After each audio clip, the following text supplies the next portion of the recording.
በጠቅላይ ሚኒስትር ዶክተር አብይ አህመድ አነሳሽነት በመዲናችን አዲስ አበባ ባለፉት 2 ዓመታት በሁለት ምዕራፎች ከ1400 በላይ የማዘውተሪያ ስፍራዎች ግንባታ ተከናውኗል።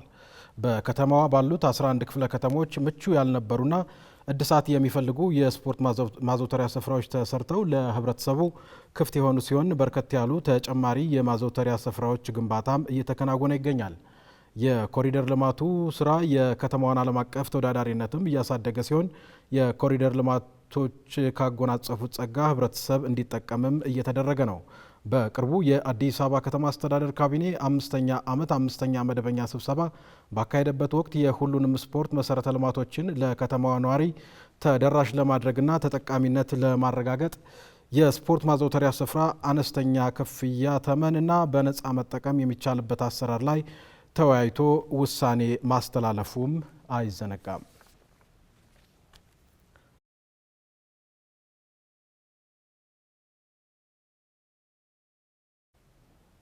እንቀጥላለን። ክቡራትና ክቡራን ተመልካቾቻችን እዚህ ጉዳይ ላይ ቆይታ እናደርጋለን። እንግዳ ጋብዘናል። የአዲስ አበባ ከተማ አስተዳደር ወጣቶችና ስፖርት ቢሮ ኃላፊ አቶ በላይ ደጀን እዚህ ደርሰዋል። አቶ በላይ ደጀን እንኳን ደህና መጡ።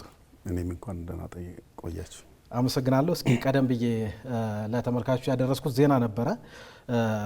መልካም የሚባል ሀሳብ ነው አይደለ? የአዲስ አበባ ምክር ቤት እንግዲህ ከሰሞኑ በከተማ የሚገኙ የመሰረተ ልማቶችን በተመለከተ ተደራሽ ለማድረግ የተለያዩ ውሳኔዎችን አስተላልፎ ነበርና የማዘውተሪያ ስፍራዎች አነስተኛ ክፍያ ተመን ማስቀመጥና በነፃም መጠቀም የሚቻልበትን አሰራር ላይ ተወያይቶ ውሳኔ አስተላልፏልና እስኪ ይህ ምን ማለት ነው ከሚለውን ጀምር።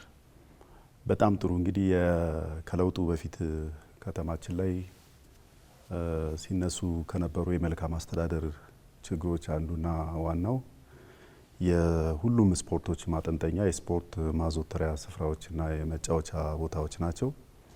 ከዚህ አንጻር እንግዲህ አንዱ ጥያቄ መልስ ያገኘው ያው የመደመር እሳቤን እና የመደመር መንግስት እሳቤ ትክክለኛ እሳቤ እንደሆነ ማሳያው በተለይ ደግሞ የትኩረት ኤሪያችን ትውልድ ላይ ስለሆነ የትኩረት ኤሪያችን ወጣቶች ላይ ስለሆነ ተተኪ ምርጥ ስፖርተኞች ላይ ስለሆነ ፕሮጀክቶች ላይ በተለይ ደግሞ ታዳጊ ፕሮጀክቶች ላይ ስለሆነና አጠቃላይም በፕሪሚየር ሊግም እንደዚሁ በሌሎች ክለቦችም ታቅፎ ስፖርታዊ እንቅስቃሴ እያደረጉ ያሉ የስፖርት ቤተሰቡና የከተማችን ወጣቶች ጥያቄ ይሄ ስለነበረ በቁጥር 1 ተይዞ በክቡር ጠቅላይ ሚኒስትራችን የመደመር ትውልድ በተለይም የመደመር መጽሐፍን ጽፈው ይሄ መጽሐፍ ሽያጭ ደግሞ ለከተማችን ወጣቶች የሚውሉበት የስፖርት ማዘውተሪያ ስፍራዎችና የህፃናት መጫወቻ እንዲውል ለክብርት ከንቲባችን አስረክበው ስራውን ስንሰራ ቆይተን ጽዱ፣ ሳቢ፣ ማራኪ የሆኑ ዓለም አቀፍ ስታንዳርዳቸውን የጠበቁ ሁሉን አቀፍ የሆኑ የስፖርት ማዘውተሪያ ስፍራዎችን ማከናወናችን ይታወቃል። ከዚህ ውስጥ እንግዲህ ቅድም አንተም ስትገልጸው እንደነበረው ባለፉት የለውጥ ዓመታት ብቻ ከ1530 በላይ የሚሆኑ የስፖርት ማዘውተሪያ ስፍራዎች ተገንብተዋል፣ ማስተላለፍም ተችሏል። በአጠቃላይ ከተማችን ውስጥ ካሉን የስፖርት ማዘውተሪያ ስፍራዎች ውስጥ 70% የሚሆነው በለውጡ በዚህ 3-4 ዓመታት ውስጥ የተሰሩ ናቸው። ይሄ እንግዲህ የህዝባችንን የመልካም አስተዳደር ጥያቄ ከመመለስ አኳያ አዎንታዊ አስተዋጽኦ አለው። ከነዚህ የስፖርት ማዘውተሪያ ስፍራዎች ጋር ተያይዞ ሲነሳ የነበረው ከማስተዳደር ጋር ተያይዞ ያሉ ጉዳዮች ናቸው። ከክፍያ ተመን ጋር ተያይዞ የሚነሱ ጉዳዮች ናቸው። በተለይም ደግሞ በአንዳንድ ግለሰቦች የተያዙ የክፍያም ደግሞ ከፍተኛ እና የአካባቢውን ወጣቶች የህብረተሰብ ክፍሎች ያላገናዘቡ ክፍያዎችን እንዲሁም ተዘግተው የሚውሉ አገልግሎት የማይሰጡም ጭምር የነበሩበት ሁኔታ ነው ያለው። እንግዲህ ትልቁ ነገር ተሰምሮ መወሰድ ያለበት የከተማ አስተዳደሩ በተለይም ካቢኔው ክብርት ከንቲባችን ከዚህ በፊት እዚህ ግባ የሚባል የስፖርት ማዘውተሪያ መተዳደሪያ ደንብ አልነበረም። የስፖርት ማዘውተሪያ ስፍራዎች መተዳደሪያ ደንብ ማጽደቅ ተችሏል። ይሄ ወደ ታች እንዲወርድ ተደርጓል።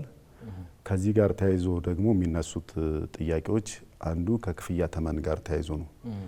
የክፍያ ተመኑን በተመለከተ በርካታ ጥናቶችን ስናጠና ቆይተናል። እነዚህን ጥናቶች በማድረግ የተለያዩ ባለድርሻ አካላትንም ስናወያይ ቆይተናል። ከዚህ አንጻር የክፍያ ተመኑን በቅርቡ የከተማችን ካቢኔ በተገኘበት ቀርቦ የጸደቀበት ሁኔታ ነው ያለው። አጠቃላይ እንግዲህ ይሄ የጸደቀበት ዋናው ዓላማ ፍትሐዊ ተጠቃሚነት መረጋገጥ አለበት። የአካባቢውን ወጣቶች፣ ታዳጊዎችና አካል ጉዳተኞችንም ጨምሮ በነፃ ሊስተናገዱ የሚችሉበትንም ስርዓት የያዘ ነው።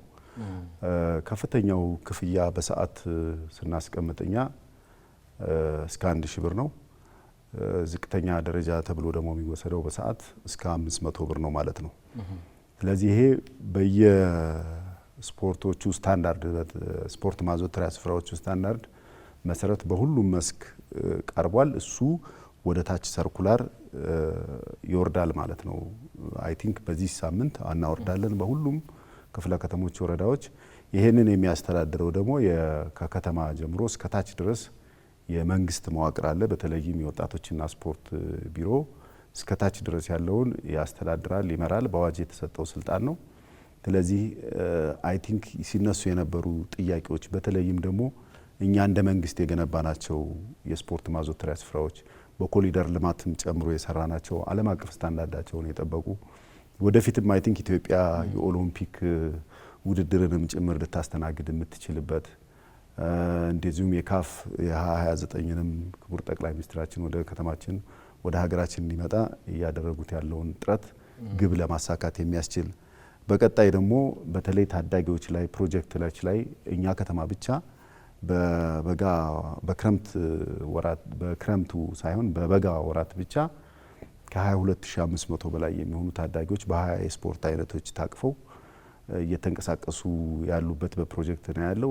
በቅርቡም እንደምታስታውሱት ከ17 ዓመት በታች የሆኑ ታዳጊዎች ከዚህ ውስጥ የወጡ ናቸው። ወደ 17 የሚሆኑት በብሔራዊ ቡድኑ ታቅፈው እንቅስቃሴ ያደረጉበት የዚህ ማሳያ ነው። የስፖርት ማዘውተሪያ ስፍራዎቹ መስፋፋት ለታዳጊ ፕሮጀክት ትልቅ ነው። ሁለተኛም ክቡር ጠቅላይ ሚኒስትራችን እንዳስቀመጡት በሚቀጥሉት 10 ዓመታት አሸናፊ ብሔራዊ ቡድን መገንባት የሚለውን ህልማቸውንም ጭምር የምናሳካበት ስለሆነ ለዚህ ደግሞ በየአካባቢው ምቹ ሁኔታ መፈጠር አለበት። ጾሙን ማደር ያለበት ስፖርት ማዘውተሪያ ስፍራ መኖር የለበትም። ሁሉንም ክፍት ማድረግ አለብን። ለወጣቶች ደግሞ ሰፊ የስራ እድል የሚፈጥር ነው የሚሆነው። ስለዚህ መንግስታዊ ያልሆኑ ተቋማት ላይ ያሉ የስፖርት ማዘውተሪያ ስፍራዎች በአሰራር ታቅፈው ይሄን ተግባራዊ የምናደርግበትና በትክክልም በተለይ ደግሞ ከተማችን ላይ እንደምትመለከቱት በህገ ወጥ መንገድም ተይዘው የነበሩ ቦታዎችንም ጭምር በማስለቀቅ ለስፖርት ማዘውተሪያ ስፍራዎችና ለወጣቶች የስብዕና መገንቢያ ማዕከላት እየዋሉ ነው ያሉት። ስለዚህ በጣም ልዩ ትኩረት ሰጥተን ነው እየሰራን ያለ ነው። የዚህ የክፍያ ተመን ደግሞ አጠቃላይ ያሉ የመልካም አስተዳደር ችግሮችና የወጣቶችን፣ የስፖርት ቤተሰቦችን፣ የክለቦችን፣ የታዳጊዎችን ጥያቄ የሚመልስ በመንግስት መዋቅር ውስጥም በነገራችን ላይ የጤና ቡድኖችም አሉ። በጣም በስፋት ጤና ቡድኖችም እየተስፋፉ የመጡ በትልልቁ የሚጠየቁ 10 ሺህ ብር በሰዓት የሚከፈልበት ከተማም ነው። በነገራችን ላይ ይሄን ሁሉ ችግር ሊፈታ የሚችል እኛ በየጊዜው የስፖርት ማዘውተሪያ ስፍራዎችን እናስፋፋለን።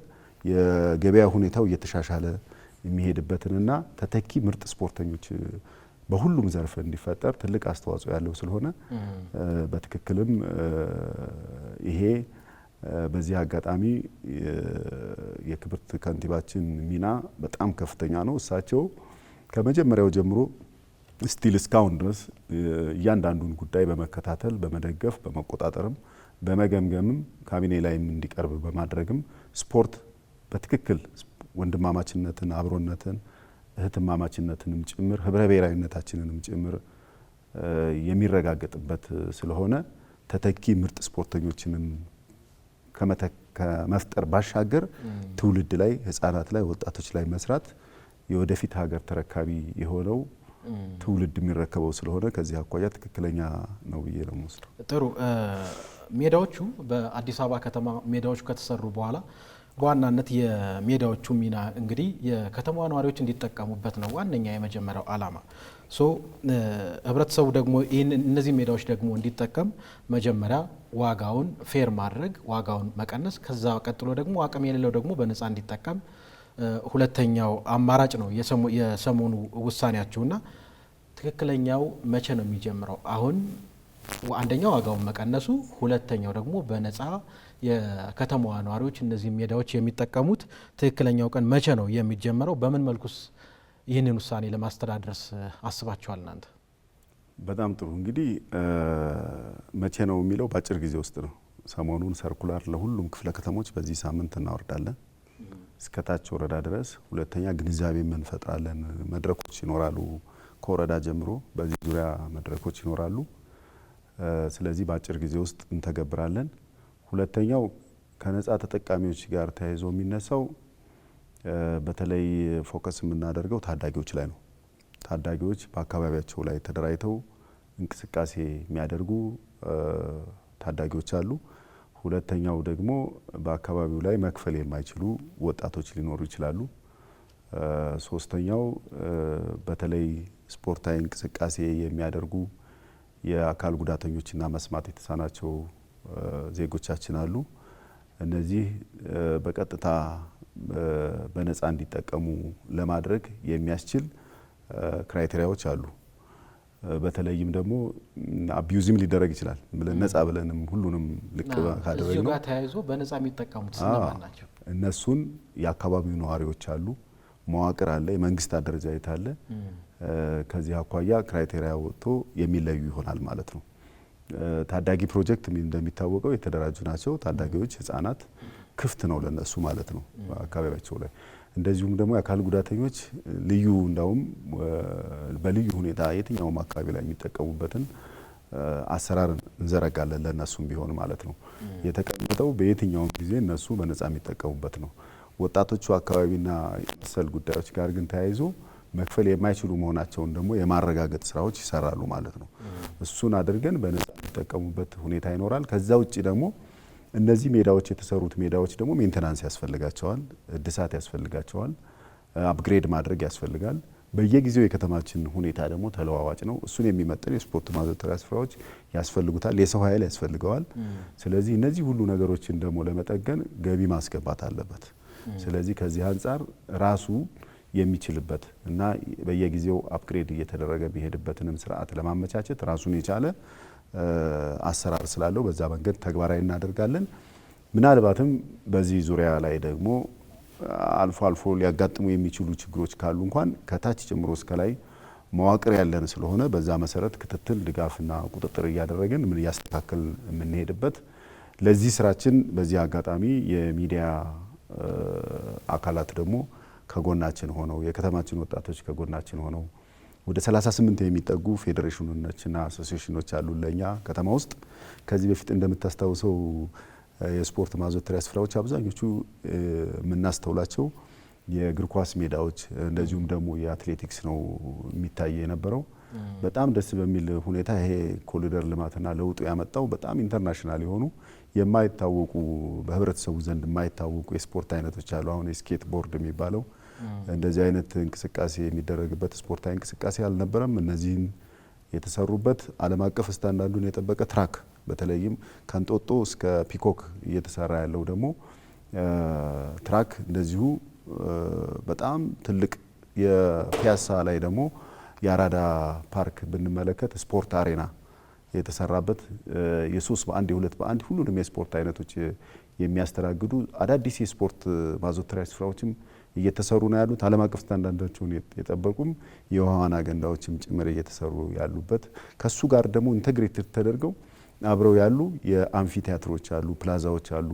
ወጣቶቹ ወጥተው ስፖርተኞቹ ወጥተው የሚዝናኑባቸው ንጹህ ማራኪ ሳቢ የሆነ ኢንቫይሮንመንቱ በጣም ምቹ የሆነ ስፖርት ንጹህ ቦታም ስለሚፈልግ የሻወር ቤቶች፣ የተለያዩ ካፍቴሪያዎች፣ ካፌዎች እንደዚሁ ደግሞ የሚያርፉባቸው የሚያነቡባቸው እንደዚሁ ላይብራሪዎችና መሰል የፊዚካሊ ሜንታሊም ደግሞ አቅማቸው የሚዳብርበትን መንገድም ደግሞ እንደዚሁ የተመቻቸበት ሁኔታ ነው ያለው። ስለዚህ አሁን ዓለም አቀፍ ውድድሮችንም ጭምር ከተለያዩ አካላት ጋር ለማድረግ የሚያስችሉ የስፖርት ማዘውተሪያ ስፍራዎች አሉን። ስለዚህ ይሄንን ግን በበቂ ሁኔታ ማስተዳደር እና ነፃ ማድረግ፣ ቦታዎቹ በሙሉ ክፍት መሆን አለባቸው። ክፍት የሚሆኑት ደግሞ አሁን የተቋም የመንግስት ብቻ ሳይሆን ህብረተሰቡ መንግስታዊ ያልሆኑ ተቋማት ውስጥ ያሉ አመራሮችና ሰራተኞች ሜንታላቸውን ከፈት ማድረግ አለባቸው። በአስተሳሰብ በአመለካከት ይሄ ትውልድ የሁሉም ነው፣ ሁሉም ሰው መተጋገዝ የሚችልበት ነውና ከዚህ አንጻር ለተግባራዊነቱ እኛ እድለኞች ነን። በዚህ ወቅትም እንዳውም ከተማችን ውስጥ የስፖርት ማዘውተሪያ ስፍራዎቹ እንደምታስታውሰው የባለቤትነት ማረጋገጫ ካርታ እንኳን አልነበራቸውም። የባለቤትነት ካርታ እንዲኖራቸው በተለምዶ ዝም ብሎ የምንጫወትባቸው እንጂ ካርታ ባለቤት አልነበራቸውም። እሱ እንዲኖራቸው እየተደረገ ያለበት። ሁለተኛ መተዳደሪያ ደንብ አልነበረውም።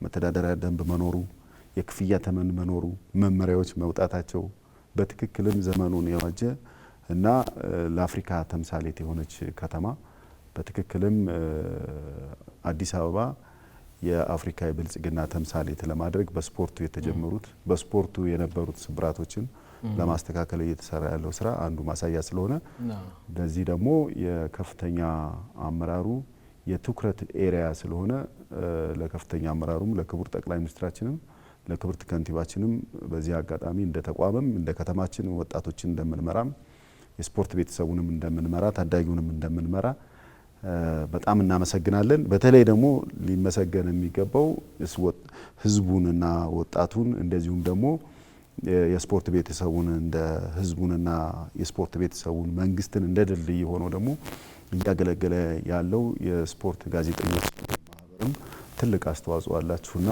በዚህ አጋጣሚ እድሉን ካገኘሁ አይቀር እንትንም አመሰግናለሁ። መልካም አመሰግናለሁ። እስኪ አጠር አድርጌ ሁለት ጥያቄዎችን አያይዤ ላንሳና ከሰዓት አኳያ ቅድም ተነስቷል። እስከ 10 ሺህ ብር ድረስ ተገቢ ያልሆነ ክፍያ የሚጠይቁ አካላት አሉ። ከዛ ውጭ ደግሞ በዋናነት የማስተዳደሩ ኃላፊነት የተሰጠው ለእናንተ ነው። ስለዚህ በቅርቡ በይፋ ቀኑ ይታወቃል። ቅድም አንስተሃልና እስኪ ከማስተዳደር አኳያ ኃላፊነት ወስዶ በቀጣይ ችግሮችን መፍታት እንደዚህ አይነት ክፍያ የሚጠይቁ አካላትንም ተቆጣጥሮ ተገቢ የሆነ አገልግሎት እንዲያገኙ ከናንተ ያለው ቁርጠኝነት አጠር አድርገን እንመልከት። በጣም ጥሩ። እንግዲህ ይሄ ጉዳይ የቁርጠኝነት ጉዳይ ነው፣ የእምነት ጉዳይም ነው። ችግሮችን ለመፍታት አመራር የውስጥ እምነት መውሰድ አለበት፣ ቁርጠኛ መሆን አለበት። ከዚህ አንጻር በእኛ በኩል አንደኛ ይሄ ችግር እንዲፈታ ፍላጎትም ስለነበረን ይህን ካላደረግን አጠቃላይ የስፖርት ማዘውተሪያ ስፍራዎችን ማስተዳደር አንችልም የሚል ድምዳሜም ስለነበረን ለማስተዳደር የሚያስችል ቁመናና ቁርጠኝነቱ እኛ ጋር አለ ማለት ነው። አንዱ እሱ ነው። ሁለተኛ ይሄ ስራ ሲተገበር በህገወጥ መንገድ ሊጠቀሙ የሚችሉ ኃይሎችን ደግሞ በተመለከተና ህገወጥ ክፍያ የሚጠይቁ በተለይ መንግስት መዋቅር ውስጥ ሆነው ከሌብነትና ብልሹ አሰራር ጋር ከኔትወርክ ጋር ከመሳሰሉት ጉዳዮች ጋር ተያይዞ የሚከሰቱ ክስተቶችን ከሚመለከታቸው ባለድርሻ አካላት ጋር በመሆን ህጋዊ እርምጃ እንዲያገኙ በልኩ ደግሞ ቅጣት እንዲያገኙ ለማድረግ ዝግጁ ነን። ቅድም እንዳልኩ ይሄን ማናደርግበት እስካሁን ድረስ የአሰራር መመሪያና ደንብ ስላልነበረ ነው። ይሄ ማለት ግን እንደፈለጋቸው ሆነዋል ማለት አይደለም። ስለዚህ አንዱ እሱን ለማስተካከል ዝግጁ፣ በተለይ ደግሞ የኛ መንግስት የሰራቸው የስፖርት ማዘውተሪያ ስፍራዎችን በተመለከተ ከኛ ባለሙያዎች ጨምሮ እስከ ታች ድረስ ፍትሃዊ የሆነ ቀልጣፋ አገልግሎት እንዲሰጥ ለማድረግ ቁርጠኞች ነን ማለት ነው። ክፍያ ምናልባትም አንዳንዶቹ የስፖርት ኢንቨስትመንት ላይ የተሰማሩ ግለሰቦች ሊኖሩ ይችላሉ። አሁን እነሱ ጋር ያለውን የክፍያ ሁኔታ ደግሞ ለማስተካከል ከኛ ደንብ ጋር መጣጣም አለበት። ስለዚህ እዛም አካባቢ ላይ ያለውን በቁጥጥር በክትትልና በድጋፍም እያስተካከልን የምንሄደው ትልቁ ነገር ያስተሳሰብና ያመለካከት ጉዳይ ስለሆነ አብዛኛው ደግሞ እኛ ከተማ ውስጥ የሚጠቀመው የዝቅተኛ የህብረተሰብ ክፍል ልጅ ነው፣ የድሃ ልጅ ነው። ስለዚህ አኳያ ይሄንን ደግሞ ተገንዝቦ አብዛኛው ሰው የበኩሉን አስተዋጽኦ እንዲያበረክት ነው ጠይቀው። አመሰግናለሁ። መልካም። የአዲስ አበባ ከተማ አስተዳደር ወጣቶችና ስፖርት ቢሮ ኃላፊ አቶ በላይ ደጀን ስቱዲዮ ድረስ መጥተው የአዲስ አበባ ከተማን አዲሱን የማዘውተሪያ ስፍራ አጠቃቀም በተመለከተ ላደረሱ መረጃ ከልብ አመሰግናለሁ። እኔም አመሰግናለሁ ስለጋበዛችሁ። አመሰግናለሁ።